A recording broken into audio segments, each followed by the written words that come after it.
President Trump met with Russian President Vladimir Putin last week in a confab that lasted over 2 hours. Ever since then, there have been conflicting reports of what happened during the exchange. According to Russian sources, Putin and Trump began the meeting by tearing off their shirts to compare their pectoral muscles, a competition which the Russians say Putin clearly won, with rippling pecs that were able to make his nipples rise and fall both individually and together. The New York Times, a former newspaper, carefully reported every claim by the Russians and even consulted a Russian body language expert. I'm actually not making this part up. The expert said Putin completely triumphed over Trump, though whether he was referring specifically to the peck contest was not specified in the Times article, or if it was obscured by the fact that I was wrapping fish in the paper while I was reading it. According to sources within the Putin camp, the meeting continued with an arm wrestling match, which resulted in the Russian president winning control over the state of Arkansas, as well as free lap dance privileges at several roadside gentlemen's clubs off the interstate between San Antonio and Albuquerque.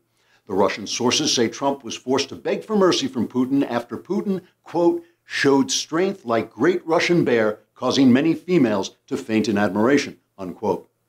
A CNN panel discussing the Russian reports agreed that Trump had degraded the office of the presidency by not developing his biceps prior to the arm wrestling match. Chris Cuomo called for an investigation into whether the Trump campaign colluded with the Russians in order to throw the contest. And CNN reporter Jim Acosta demanded Trump put him on camera right this minute so that everyone could see what a dynamic journalistic presence he was. Acosta added that his not being on camera was a threat to the First Amendment since no one could see him. According to the Russian sources, President Putin scolded President Trump for sending out mean tweets about the American media. He explained that that was not as efficient as poisoning reporters with plutonium and pushing them out of windows. According to the Russians, President Trump took careful notes throughout the exchange and said he wished he had thought of the plutonium thing himself. Sources in the Putin camp said the meeting ended with President Trump swearing an allegiance to the Russian government and hoping he could count on getting as much help in the next election as Putin had given him in the last one, and promising to consult with Putin on all major decisions in the future. CNN reporter Jim Acosta reacted to this report by calling for a full investigation into why he wasn't on camera. American officials completely denied the Russian version of events. They said Trump and Putin arranged a ceasefire in Syria. Then Trump told Putin, stop mucking with American elections or he'd knock him into the middle of next week. The officials did, however, confirm that Trump took notes during the part about poisoning reporters with plutonium and said they looked forward to their next confrontation with Jim Acosta. Trigger warning, I'm Andrew Klavan, and this is The Andrew Klavan Show. I feel hunky-dunky, life is tickety-boo. Birds are winging, also singing hunky-dunky-doo. Ship-shaped, ipsy-topsy, the world is zippity-zing. It's a wonderful day, hurrah, hooray! It makes me want to sing. Oh, hurrah, hooray! Oh, hooray, hurrah! The Russians are coming! The Russians are coming! All right, that's the news. It's the news every day. We just play it every day. It's the same news because they cannot stop themselves. All right, we're back. We'll talk a little bit about this, but I'm so bored of this ridiculous story. I can't follow it anymore. You know, so we're back on our wonderful news set, and hopefully, I know we had a lot of tech difficulties yesterday. Mostly that's because our staff drink, and around 8 o'clock in the morning they start hitting the sauce, and by the time we get in here they don't know what the hell they're doing, and that's why that's why what's going wrong. No, look, we're setting up this wonderful new set, and it will work, and it will be going forward, but up until now the drinking is just dragging us down. The mailbag tomorrow, so yes, so come on over to thedailywire.com and subscribe. It is now, even now, it is only a lousy $10 a month, $100 for a year, and with a year's subscription, you get to drink Leftist Tears out of this Leftist Tears mug. I hope I'm drinking coffee out of this because it really does a great job in keeping the coffee hot. I hope this is not the same Leftist Tears mug that Shapiro was drinking up, because we all know that his saliva is made of acid, and I don't want to get any of that in my particular coffee. But today we have James O'Keefe. Did we test the Skype for James O'Keefe? Yes. All right. All right, we'll have James O'Keefe on, obviously the guy who does the incredible Project Veritas reports, including the latest one on CNN that kind of stuck a fork into CNN. But meanwhile, we should be talking about flowers. Here's what you don't want happening with flowers. You don't want to give your wife or your girlfriend flowers and have her say to you, all right, what did you do? Okay, that's what happens if you never give your wife or girlfriend flowers, right? If you never give her flowers, when you give them to her, she knows you did something bad. So you want to be giving it to her on a regular basis. And that way, when you give her the one because you did something wrong, she won't actually notice. This is why you need to go to proflowers.com. It is, it means it will stop you. You won't forget your anniversary. You won't forget your wife's birthday. You can go on. It's so easy. I recently went out and I got the...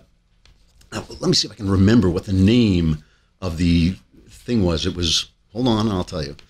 It was, I have it right here. I wrote it down. There it is. It is the, what was it? The Farm Stand Flowers. The Farm Stand Flowers. My wife doesn't know about this yet because she's out of town today, so I sent it to her for Wednesday. You can just tell them when to deliver it. They will deliver it anytime you stay. Farm Stand Flowers are really, it's just a beautiful, beautiful collection. She's going to listen to this and it's going to give away the fact that I sent her flowers, but she'll get them tomorrow. It's easy to surprise somebody, and the Farm Stand Flowers, you can get 20% off of this collection or any of the unique exclusive bouquets of $29 or more. Proflowers.com makes choosing the perfect surprise bouquet simple and quick. The flowers are guaranteed to stay fresh for at least 7 days or your money back. I use this thing all the time, so all this is true. The flowers come, they're in great condition, or you can get your money back. You get to pick the exact date. Your unexpected surprise will arrive. ProFlowers gives you more bloom for your buck. Big, beautiful flowers with more stems for your money. To get 20% off your farmstead flowers, here's what you do. Any other bouquet over $29, go to proflowers.com and use my code AK. See, they made it really simple because they know my audience. My audience is sitting around going, Klavan, how do you spell Klavan? AK. That's all you got to do. Type in AK at checkout, proflowers.com, and the code AK. Don't wait to make someone's day. Go ahead and be unpredictable. Again, I just ruined the surprise. I sent these beautiful, they're really a gorgeous collection. I sent these farm stand flowers to my wife, and now I've ruined the surprise. I used them the other week, too. Did you? Yeah, it's amazing. And? The reaction you get, I know, it's like you get, it really is. It really is. Women fall for this stuff. What can I say? Women like flowers. Yeah. Who knows what women are thinking? You gotta make an effort sometimes. I know, you do have to make an effort. Absolutely. I want to tell a brief story. Maybe it's not so brief, but I'll tell it anyway. In my memoir, The Great Good Thing, I talk about, I've said this on the air before. I've lived two lives, and one of life from the age of my birth to the age of 28, I was out of my mind. I was miserable, I was twisted, I was unhappy, and then really miraculously, I turned that around. You can read the whole story, I won't tell it here. But during this time, one of the things I was a fake. I would fake. I did no schoolwork. For the first several years of my life, I did no schoolwork, and I never read the books that I was assigned. So Moby Dick, a book I've now read 3 times, never read it. And yet I took tests on Moby Dick. I went to discussions on Moby. It was incredible. I got through it. How did I do it? Here was my con. Okay, I had a con. The con was this. All you have to do is say something shocking, and nobody will notice that you haven't read the book, that you don't have anything. You don't have the stuff you're talking about. So you come out, Moby Dick, great classic. You say, I think it's overrated. I think Moby Dick is overrated. Only takes one sentence, right? And now they're on the defensive, and it never occurs to them to say, oh yeah, what happens on page 15? It doesn't occur to them to test your knowledge. War and Peace, it's so long and boring. This worked every single time. It only takes 1 second to say, oh, John F. Kennedy, that bullet could never have done what it did, and it takes hours to prove that the bullet could have done exactly what it did, because people don't know what they don't know. They don't know the information they don't have. And this is how, and look, we do it on the right. There was that thing about the Pizzagate. It only takes a second to say Hillary Clinton is peddling children for sex, right? And it's so out of this world that it sounds believable somehow. Who would say something like that if it weren't true? And how do you disprove it? How do you disprove the pizza store, is selling children in a tunnel underneath the White House or whatever the hell it was? It's very, very hard to do. If you say something, this works, by the way, at the highest levels of thought.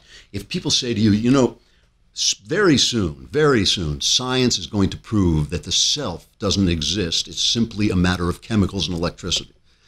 It takes 1 second to say that. It's nonsense. It is nonsense. There's a person sitting there proving to you that he doesn't exist, and that he can tell that that himself, yourself, is a hallucination. There's a difference between a hallucination and reality, and he, who is a hallucination, can tell the difference between hallucination and reality. He's talking rot, but it takes forever to prove that it's not true. This Russian thing, okay, now they've got this story, and it's a story. I admit it's a story. It's a small story, but Donald Trump Jr. and Paul Manafort and Jared Kushner were suckered into a meeting with this Russian lawyer and some music promoter in England who was connected to Trump in some weird way said, oh, she has information that is part of, according to this latest email, that's part of a Russian attempt to get stuff on Hillary Clinton and support Donald Trump. Now, nothing came of this, right? The lawyer herself says this Russian lawyer says she has no connection to the Kremlin. That doesn't mean that much because everybody in Russia with any power whatsoever has some connection to the Kremlin because that's where all the power in Russia is, okay? But they sat down at this meeting. Obviously, nothing happened. Really, the whole thing was some kind of dodge to get in and talk about this Magnitsky Act, which basically keeps Russians from banking here, which is their whole point and purpose in life. And they keep saying it's about Russian adoption. The Russians struck back against this act by preventing Americans from adopting Russian children. Fine, whatever. They had a meeting. It didn't mean anything. 6 weeks from now, I promise you are not going to care about this anymore because the summer will be over and then real news will start happening again and they'll stop running this stuff. They only run this stuff. They only time this stuff because they knew Trump had a successful trip and they're bringing it out now. I'm sure they've sat on it until now. And it's not like it's nothing. But this idea that, now we have the smoking gun. Let me ask you this. If the Trump campaign were colluding with Russia, why would Donald Trump Jr. care about an email saying they had information from the Russian government? If they were colluding with them, they'd already have the information. They would already have the information. Clearly, they just got suckered into this nothing meeting, and they look a little Three Stooges. Probably the Trump campaign. Look, these guys weren't politicians. I'm not letting them off the hook, And does it break the law?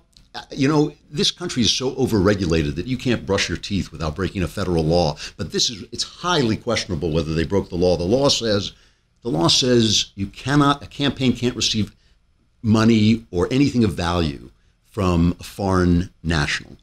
So was this something of value? Obviously, they received nothing of value. Usually those laws are meant to say, Russia can't funnel campaign, France, anybody can't funnel money through this campaign. But to me, this news, the thing that I want to go back and talk about, and this will lead in to James O'Keefe, who we're going to stay on Facebook and YouTube so you can watch O'Keefe. I think he's an important figure right at this moment. And I think he has a chance also, he should have a chance to defend himself basically against what the left is saying about him. But to me, the incredible thing that has been coming out over this last week is the difference, who the left is.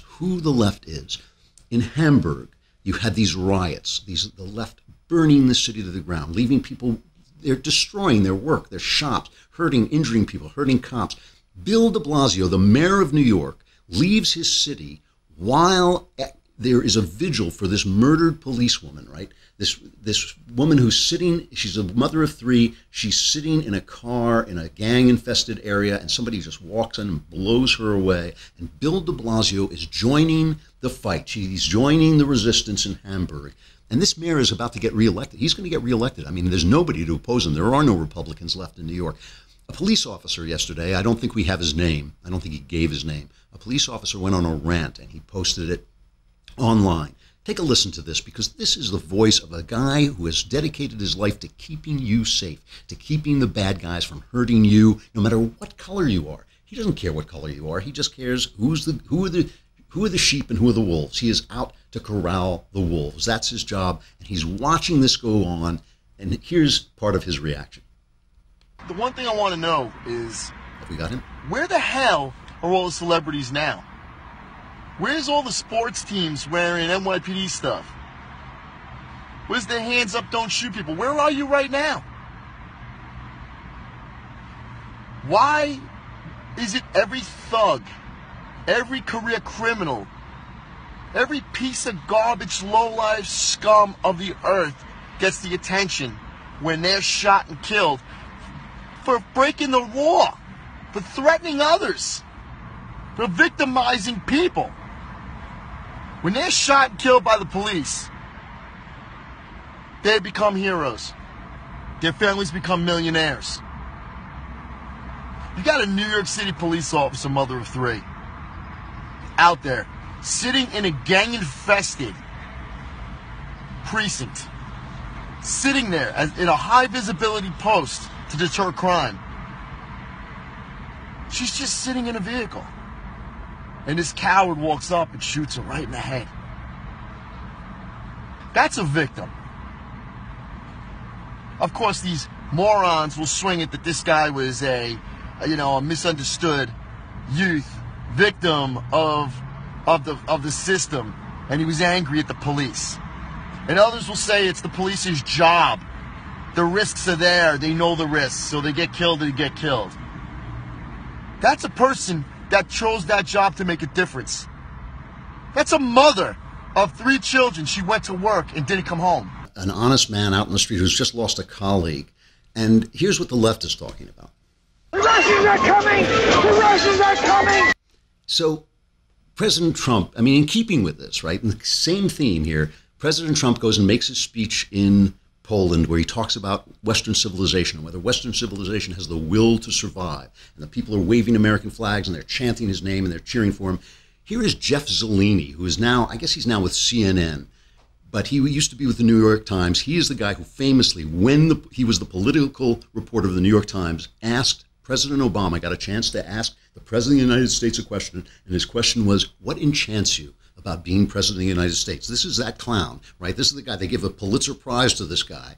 And here's what he said. Listen carefully to this, because this tells you everything about where the left is, what he said about the defense of Western civilization.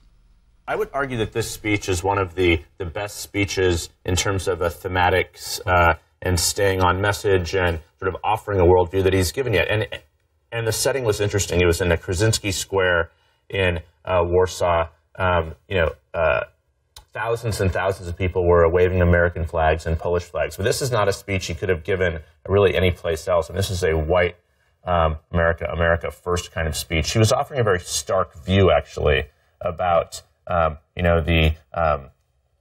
migration, about immigration, about other things. It wasn't a modern day speech, if you will. It was sort of a throwback speech, but he was offering a sense that, be afraid of what is happening in the world now. This is a Stephen Miller written speech. He's one of his top policy advisors here.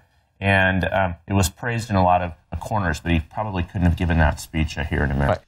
So it wasn't a modern day speech. It was a throwback speech, which implies that Jeff Zeleny knows where the future is going and what is in the past. He knows that the past was one thing and the future will be another thing. And this is the oldest socialist lie of all. The communists in Russia, in the Soviet Union, were justified in persecuting people and killing people en masse because they knew where the future was going and these people were in the way. That was their justification, that history would justify them because history worked in a scientific way. If you want to see the comic version of that, watch the Coen Brothers' Hail Caesar, where the communists call themselves the future and they're constantly they're trying to convince this stupid actor played by George Clooney, oddly enough, that they know the future and that the future works in a very specific way. So that's the first assumption. The second assumption was he couldn't have made this speech in America because here in America, we're living in the modern world. What he means that he couldn't have made this speech in the offices of CNN. Could he have made the speech defending Western civilization in your neighborhood? Could he have made it in your theater? All these people who showed up for Donald Trump's speeches, who lined up in winding around the corner in all these places all over America? Could he have made the speech there? Of course he could have. He just couldn't have made it to Jeff Zeleny. For Jeff Zeleny, it's the past because he knows the future. This is the thing, Western civilization. And the other thing, of course, was this white America. America first, white America. He slipped that in there. They can't hear the idea that black America, that brown America, that lady America could not participate in the values, the successful, brilliant, freedom-loving values that were first formulated by white males. The idea that these values aren't suitable for everybody. The idea that if your tribe discovers fire, I can't use fire because it's your tribe. because it's your tribe, and I don't want to step outside of my tribe and use your lousy fire, so I'm going to live in the darkness. This is the madness of the left. And meanwhile, we had Linda Sarsour, you remember, calling for jihad against Donald Trump, and the left, the same left, who thinks that Western civilization is a code word for whiteness, same left. Time magazine runs a piece that says Women's March organizer Linda Sarsour spoke of jihad, but she wasn't talking about violence. Sarsour herself compared herself to Martin Luther King, by the way. She said she was just walking in the steps of Martin Luther King, like when he called for jihad. Mark Lamont Hill, the college professor who has just become really an angry, angry man, he says, he tweets out, the people disagreeing with Linda Sarsour clearly don't understand what jihad means. How could we be confused about what jihad, what are we, fools? How could we be confused? Legal editor BuzzFeed, Chris Geidner, hey, you people scare-sharing Linda Sarsour's speech, read the transcription, which I just made because you're all trash misquoting her. So Bill de Blasio is in Hamburg protesting while a New York City police officer lies dead in his town, and their subways are falling apart. And Linda Sarsour's jihad is just calling for, it's just an intellectual struggle, a spiritual struggle. And Western civilization is a racial. How on earth? I mean, do they believe they can sell this? Do they believe that we are going to be confused by all this talk? Let's play it one more time, Bailey. All this talk, they believe we're going to be confused by this. The Russians are coming! The Russians are coming! That's it. Pay no attention to the trashing of Western civilization. Pay no attention to the celebration of jihad. Pay no attention to the riots in Hamburg while a police officer dies in the mayor's city. Pay no attention. The Russians are coming. The Russians are coming. And, this is the benefit of owning the culture. This is the benefit of owning the news. Have we got O'Keefe? Yep. All right, we got O'Keefe. This is why I want to bring on James O'Keefe today. This is the benefit of owning the news. James O'Keefe is obviously the award-winning journalist and writer who has started Project Veritas and Project Veritas Action. He has done all these hidden camera. Andrew Breitbart used to stand up at the end of his speeches and hold up his phone and say, if you have a phone like this, meaning a camera phone, you are a journalist. Obviously, James O'Keefe has pulled this to a new level. He's exposed Planned Parenthood's racist policies. He caught them on the phone, agreeing to concentrate on aborting black children. I mean, amazing, amazing stuff. Obviously the Acorn expose that really virtually destroyed that organization. And now he's gone after CNN and says he's going after the mainstream media. James, how you doing? Been a long time. I haven't seen you since the NRO cruise, I think it was. Yeah, we were on that National Review boat, and I was giving a presentation on voter fraud. Great to see you again. It's nice to see you, too. And you certainly have gotten yourself into more trouble. Always. Yes, always. So let's start with this. I mean, one of the things that the left loves to do is they love to take guys like you or Fox News or Rush Limbaugh and demonize them to the point where all the left has to do is speak your name, and it seems to refute the points that you're making. So all the left ever does is they say, oh, that's Fox News. Oh, that's James O'Keefe. That's Rush Limbaugh. Right. So they put you in this position. And so I wanted to bring you on to let you talk back into that. Let's start with this. You've gone after Planned Parenthood. You went after Acorn. You went after NPR. Why are you now going after, you say you're just starting with CNN, right? Is that right? Right. Yes. Why are you going after the news media? You're someone who likes to bring up Andrew Breitbart's name up a lot, and I do too, because he was a kind of a media mentor of mine. The media is everything. The media, Dinesh D'Souza says the Republicans they're afraid of the terrifying power of the press's narratives. The ability for the media to shame the Republican Party. It's not based in any type of truth or sort of reality. It's based in shame. And the political left has a sort of monopoly on virtue in this country. They're the good, they're the evil, we're good. It's not just right and wrong. It's not just logic. It's we're good and they're evil. And as long as the media is able to create this false dichotomy where they're literally wanting to kill poor people and hate black people, it's not true, but as long as the media is able to create these artificial constructs, then we're not governed the right way. Yeah. So what we want to do is expose the media's real political motivations, and this Russia stuff that we exposed in the CNN was pretty earth-shaking because it showed senior CNN leadership were doing things they knew that was, in their words, BS, in order to make profit and to advance this agenda. And that's the reason why we're doing it. Andrew Breitbart said the media is everything, James. The media is everything. The media has more power than we think it does, and we're at a crossroads in our country where that power is now shifting away from the established media towards the citizen press. Well, that is exactly my next question, because I agree with everything that you just said. I mean, obviously they have created an atmosphere, an intellectual atmosphere, where it's almost hard to think, because if you're not a leftist, you're a racist. If you're not a leftist, you're a sexist. If you're not a leftist, you're hateful. That's the way, basically, they have taught everybody to think, and even sometimes you hear the right talking about this. So you just said at the end of what you were saying, you said the power is shifting away. Do you believe that? Do you believe that the mainstream media is being beaten back? To an extent, we're at the tipping point, and we're not yet. We haven't quite crossed it. The CNN, MSNBC, NBC News, ABC News still has power, a certain type of power.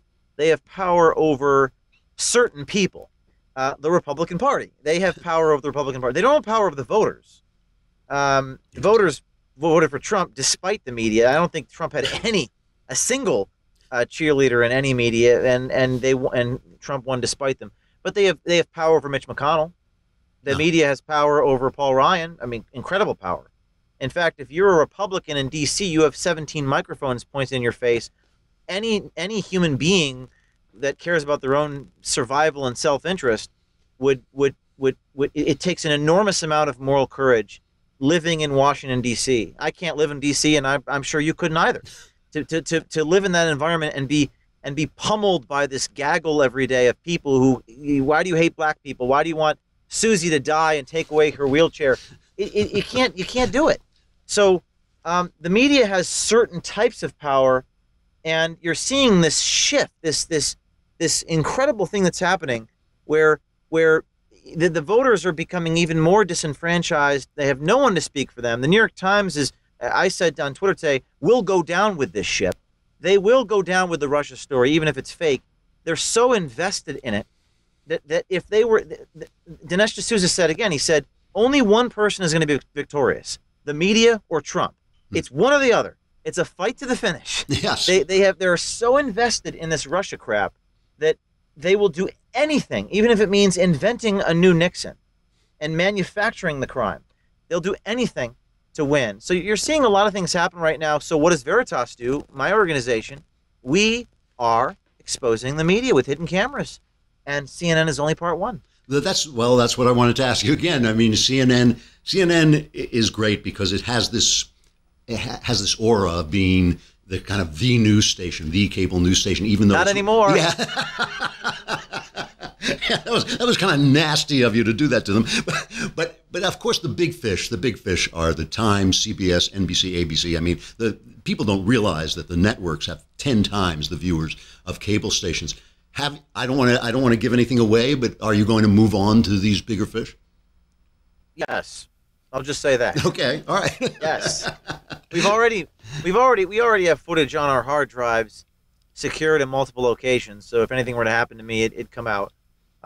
People always say, well, do you save the footage someplace other than, I say, yes, the footage exists securely and we already have it. And I would say you're going to see stuff come out certainly in the fall, maybe sooner. We do undercover work. So the moment we release a tape, it burns the person on the inside. There, yeah. So we can release a tape now, but it would prevent our journalists from getting even more. The Bonifield tape you saw with CNN, some of that material was got literally 5 days before we released it. That was a 5-month investigation. So undercover work is tricky because you always have to sort of pull the plug, and sometimes it's more of an art than a science. Now the other thing, I mean, I noticed after you did that powerful Acorn expose, the New York Times basically buried that story. They wouldn't cover it. And finally they did. But then you got arrested during one of your escapades, and they put your mugshot above the fold on the front page. And I remember saying, I was at PJTV at the time, and I remember saying, if the thing that he does isn't a big story, why is his arrest a big story? That doesn't actually make any sense. So they had put in a lot of effort into demonizing you. And of course, the big thing that they always say is the tape is edited. This is heavily edited tape. And So answer that, because I see Oh, even on my Twitter feed where people are sympathetic, I hear people say, "Well, he does edit his tapes." Well, What is the answer? I mean, that's the greatest lie. It's a deceit of epic proportions. This is no longer fake news. It's now a contamination. It's twisted.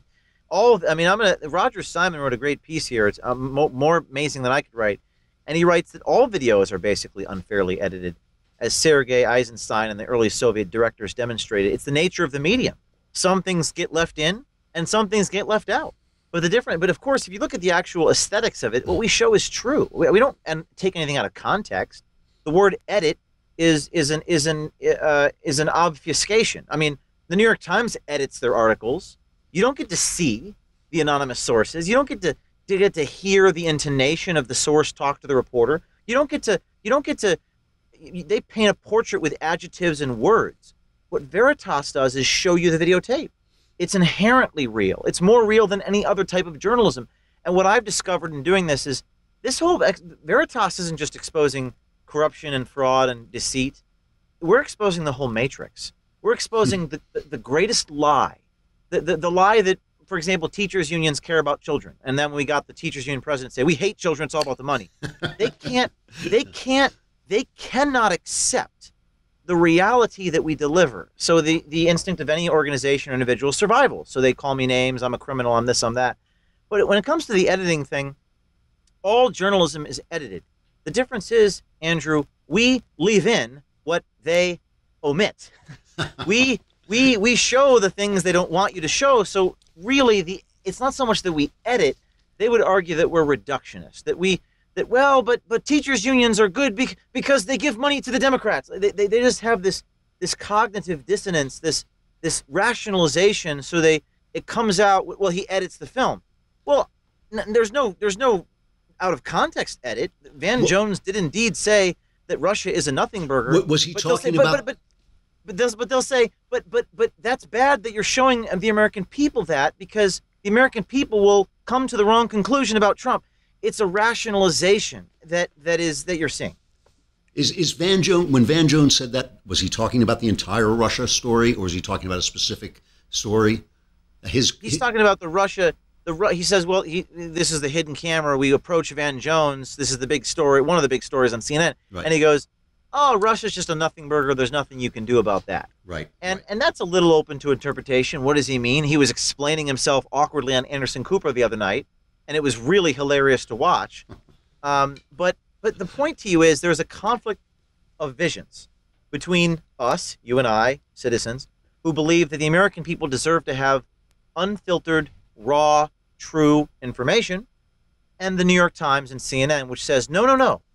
Don't show the American people the raw information, because the raw information might lead them to vote for Trump, might lead them to vote against the teachers unions, might lead them to say we need to reform welfare. In other words, the mainstream media depends upon selective editing and obfuscation and camouflage through flowery written articles.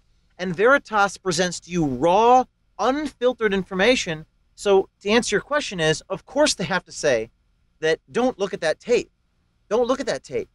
And that's what this all comes down to. It comes down to a war and a conflict of visions between these two competing forces. You've actually been kind of persecuted for doing this, haven't you? I mean, that's obviously you haven't been hung upside down and tortured, but you've been given a really hard time by actual legal authorities, isn't that fair? I've been arrested. I've been falsely accused. In Louisiana, it was not true. I always say to the people on Twitter, I say, well, you're a convicted criminal. I said, yes, I have a Class B misdemeanor, Bob Kramer's a convicted felon. He's best friends with Barack Obama. Martin Luther King was a convicted criminal. Right. Yeah. Throughout the 20th century, history is replete with examples of people who pursue justice and are falsely accused. And you'd think the left would understand this concept of falsely accused. This is like they don't understand. Like, I don't understand. We're doing something that has never been done before. We're taking hidden camera. We're combining it with crowdsourcing technology, and we're distributing it to the masses. No one has ever done that the way that we're doing it. And I stood falsely accused in Louisiana. The prosecutors resigned in disgrace. They destroyed my evidence. if I was doing this to the NRA, I'm sure that we would have Nobel Peace Prizes, Academy Awards, but I choose to go after the sacred cows. Yeah. And I don't complain about it. I believe that it's more it's kind of more fun to go against the grain, but it is what it is. Is there? Well, let me ask you this as a final question. Are you hopeful at this moment? I mean, the mainstream media, one of the things I really like about Donald Trump is what he has done to the mainstream media, and that he has become a voice of all these people who, as you say, have been demonized by the mainstream media. And he has become their voice. They think it's a glitch, a bug that he attacks them. Most Americans, I think it's a feature that he attacks them. Right this moment, are you hopeful that the grip they have on our national conversation can be actually broken? That's a great question. Here's my twofold answer. Number one, I think that Trump has the ability to transcend his presidency by going after the media, because we are at a turning point. I think things are lined up for a pendulum shift right now away from the 50-year centralization of social control that the mainstream media has over our. It's a propaganda war. I mean, it is what it is. It's a propaganda war. They've been doing this since the 1920s. The idea that you can filter information. The New York Times, and by the way, hint, we may have some of these media people on tape saying what I'm saying right now, like in their own their motivation. Cool. They do not want you to see the truth, because if you do, if people could see Lois Lerner from the IRS saying, let's go after those conservatives because we don't like them, there would be riots in the street. Forget the hearings. Forget the political gamemanship of DC. People would say, I don't believe in the system anymore. And the media has an interest in protecting the status quo. So when you get these people on tape saying that, and Donald Trump embedded our videos on Instagram. Donald Trump, the press secretary of the United States, Sarah Huckabee Sanders, said, go watch these Project Veritas videos. When you have a president who has the brass balls to say, hey, media, calling you out, this has the potential to transcend his presidency and expose the media once and for all. So I think I am hopeful, but also, Andrew, I know that the New York Times will go down with the ship. Mm-hmm. They will die on the cross. It doesn't matter how fake or unreal the Russia stuff is. They will never, ever admit they are wrong. I don't know if you saw the thing I did with the Washington Post where I framed the retraction. I framed the front page retraction. This is my way of showing the American people that they're going down with the ship. I mean, I put the retractions front and center so people can see it. Well, James, I think really this is truly important work. I think you made the right choice in who you're going after, and I'm looking forward to see what you do next, and I hope you'll come back and talk about it. We'll be back, I promise you. All right, thanks a lot, James. Good to see you. Thank you. All right, stuff I like. You know, it really does matter. I mean, he's absolutely right that this is where the battle is being fought. It is being fought in the level of information, not just in the news media, but also in the academy, also in Hollywood. And personally, I think we're really at a turning point. And I think we have a true chance of winning. That doesn't mean we will win, but I think we have a true chance of winning. Stuff I like. We got to do stuff I like. And I'm running out of time. I saw a ghost story, which is this new picture by David Lowery. What are the pictures he's done? Some bodies, them saints. He did Pete's Dragon too. He did the Pete's Dragon. That's right. And it's from A24 is the studio. A24 is the studio. They're the ones who did The Witch, Ex Machina, Green Room, Moonlight. This is part of this new small intellectual ghost story trend. The Witch, The Babadook was one.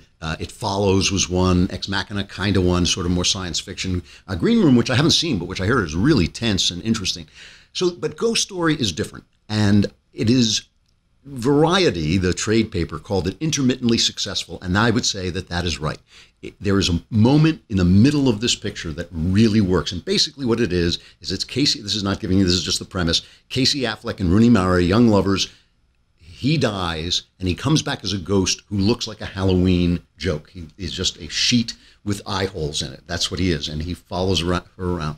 And it is a story about loss, about the meaning of life, about whether or not, has one spectacular scene with Will Oldham, who's a musician, gives a speech about how no matter how we try to be remembered, the meaninglessness, the nihilistic meaninglessness of life outstrips all our efforts. But while he's saying that, the ghost is watching him, which kind of throws the whole speech into doubt, you know, and so it's got some really, really interesting stuff in it. It's self-indulgent, and it has a scene close to the opening where Rooney Mara eats a pie. The camera stays in one place. Did you see this, Austin? No, I hope you'll see it, because I'd like to know what you think. I mean, the camera stays in one place, and she eats this pie for what must be 5 minutes. I seriously thought my wife was going to just get up and walk out. It was like watching paint dry, and you could have accomplished every single thing in the scene in 30 to 40 seconds. I mean, every single emotional beat, every single piece of meaning could have been. So it's kind of annoying, and I wanted to bring in, I couldn't find the clip of the guy speaking. So, but it did, as you know, I love ghost stories. I just cannot tell you how much I love them. And ghost stories kind of came into their own right about the turn of the last century, right around 1900, with M.R. James and people like that. Some of the great, and mostly in Britain, some of the great British ghost stories. If you've never read The Monkey's Paw, you should really read The Monkey's Paw. I'm sure you've seen the movie The Monkey's Paw. I'm sure you've seen the story embedded somewhere. But if you've never read it, you really should read it. But the ghost story is coming back, and that's a really interesting thing. A lot of times they say the ghost story is connected to World War I and all the death and people trying to deal with all the death of World War I. I don't believe that's true at all. I believe it has to do with the rise of what I've been calling scientific logic. Not the rise of science, but the rise of scientific logic. Scientism, it's sometimes called. Science has given us all the great blessings in the world, all the cures, all the technology, all the wonderful things that we have, the way we travel, all this stuff.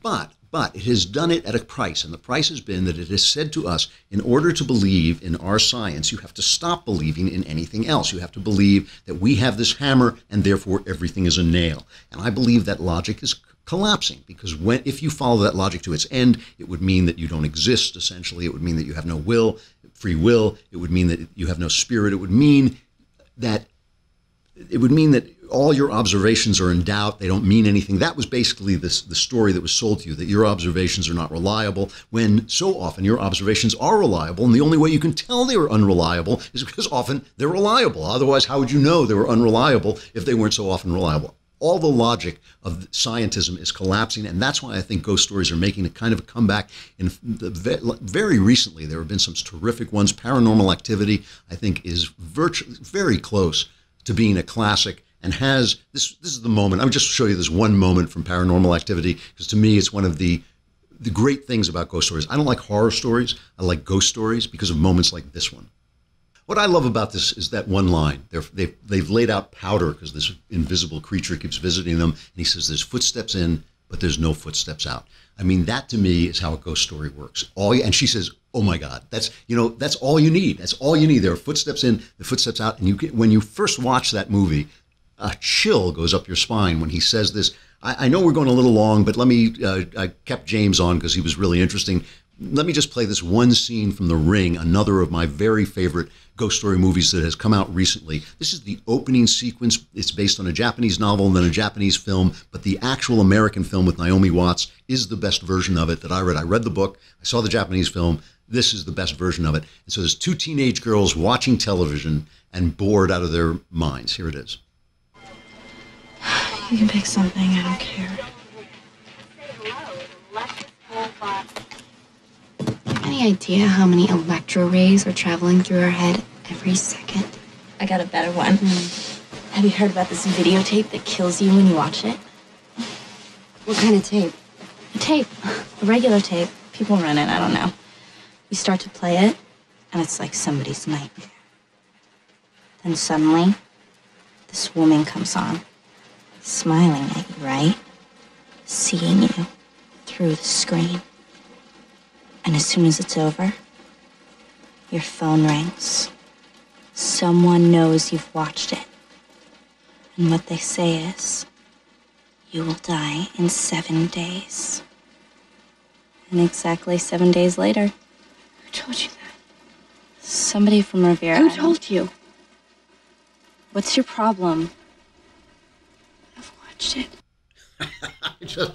I love this stuff. You don't have to show anything. Nothing has to jump out at you. Nobody has to bleed. You tell a ghost story, and she says, "I'm in it. I watched that tape. I am in that ghost story." And the thing works every step of the way. The rest of the movie, it's really, a terrifying film, and yet there's not a lot of gore, not a lot of blood in it, not even a lot of boo scares, which I find very cheap. One of the reasons I hate horror movies is I hate things jumping out at me. All right, we got to go. Good show. I hope it came over. I hope our tech worked. All right, Austin. 3 cheers for Austin. If you subscribe, first of all, the mailbag is tomorrow, so get in your questions. Yes, we will answer your questions. Answers are guaranteed correct. They will change your life, occasionally for the better.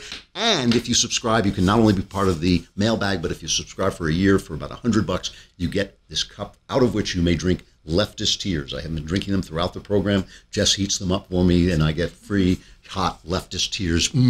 It's so good. I'm Andrew Klavan. This is the Andrew Klavan Show. We will be back again tomorrow.